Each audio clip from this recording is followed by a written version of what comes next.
I want to look to the Middle East now and talk about Iran. Let's start about late December. We saw protests erupt, then going through January because of the economy there, as well as general protests against the regime.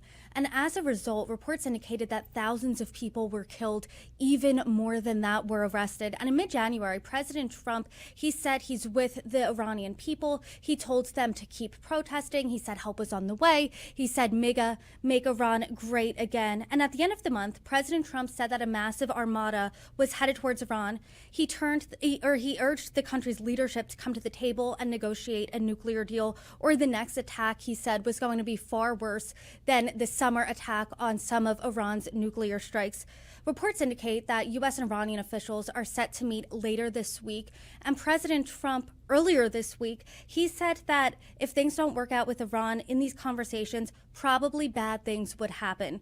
What are voters' thoughts on the regime, A, and B, the United States' involvement in trying to talk with them and trying to reach this deal on Iran's nuclear program?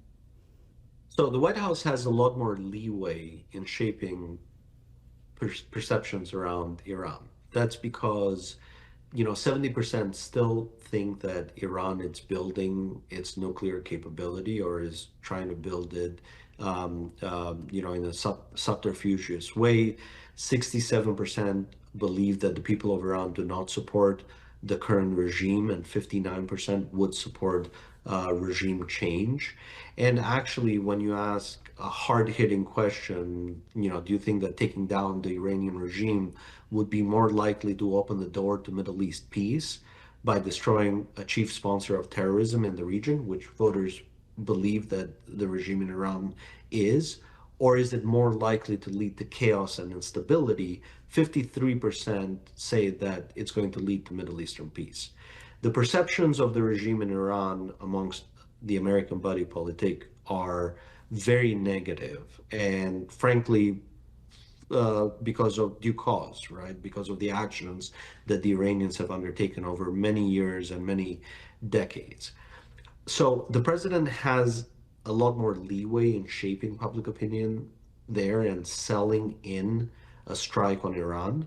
Right now, only about 3 in 10 voters support a strike because of the protester deaths, the 20,000 or 30,000 protester deaths that have occurred at the hand of the regime.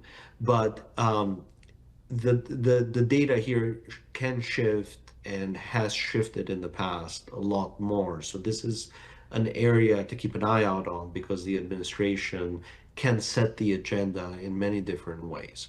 Right now, the administration's perspective is to trade on the threat of action for major concessions for a weakened Iranian regime, an Iranian regime that doesn't have its Russian backers because Russia is so weak given the war in Ukraine, and certainly has limited support only from its Chinese backers.